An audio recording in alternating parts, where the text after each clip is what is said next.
Être femme, ce n'est pas une donnée naturelle. T'as vu comment c'est sexiste ? Les valeurs patriarcales oppressives qui régentent notre éducation. Qu'est-ce que c'est que le sexisme ? C'est le résultat d'une histoire. Tout le monde a sa définition du féminisme. On peut plus rien dire. Qu'est-ce que ça veut dire ?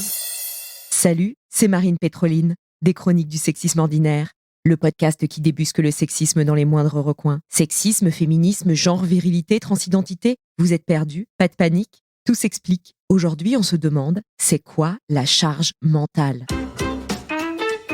La charge mentale, c'est l'espace mental qu'occupe la gestion du quotidien. Toutes ces tâches nécessaires pour faire tourner le foyer.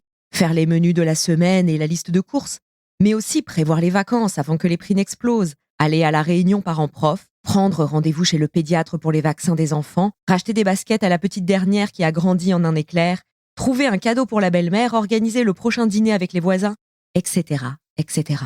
Cette charge est largement portée par les femmes.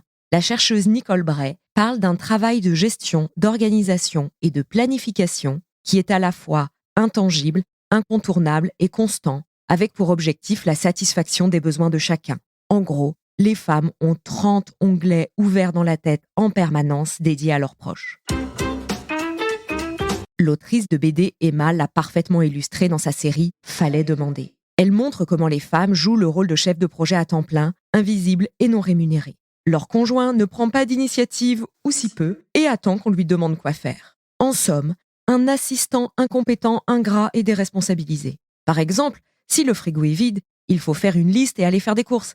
Pas attendre qu'on vous intime l'ordre d'y aller avec une liste déjà prête. Sortie en 2017, cette BD a eu l'effet d'une bombe. Des milliers de femmes se sont reconnues dans les scènes de la vie quotidienne que décrit Emma. L'éléphant au milieu de la pièce est apparu. Aussi clairement décrite, impossible d'ignorer la charge mentale. Mais malgré cette prise de conscience, la charge mentale continue de peser sur les femmes, entravant leur vie professionnelle et dégradant leur bien-être. Car les stéréotypes de genre persistent à la maison comme au travail. Les clichés du type « une femme doit gagner moins que son mari » ont la vie dure. Certaines préfèrent ne pas sortir du rang. On les comprend. Déroger à une norme sociale coûte très cher. Et de fait, elles continuent de gérer les affaires courantes de toute la famille et assument la charge mentale. Par ailleurs, quand les femmes ont des carrières plus prenantes que leurs conjoints, elles en souffrent. Elles sont plus stressées, plus fatiguées quand leur carrière explose à cause de la gestion de la charge mentale domestique qui, elles, ne les quitte pas. Elles sont nombreuses à réduire d'elles-mêmes la voilure. Les femmes représentent les 3/4 des salariés à temps partiel.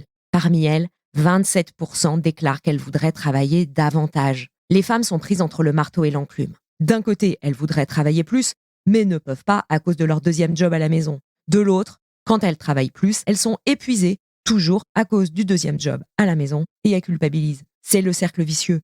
Je culpabilise quand je travaille en pensant à la maison, et je culpabilise à la maison car je n'avance pas sur mon travail. Si on en a les moyens, on peut faire appel à des aides domestiques pour faire le ménage, garder les enfants. Mais ce n'est pas une solution forcément idéale.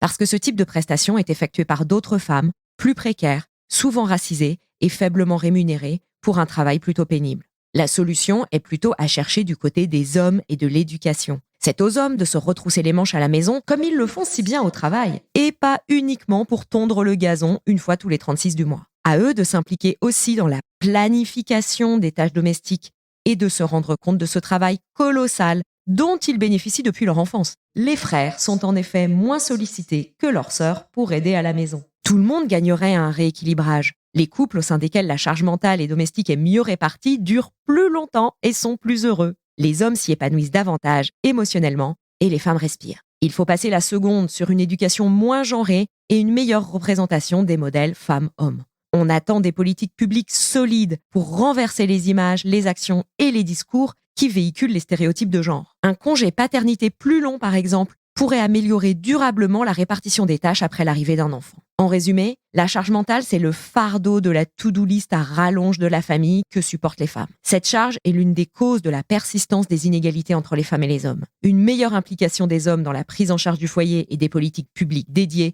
pourrait nous sortir des ronces.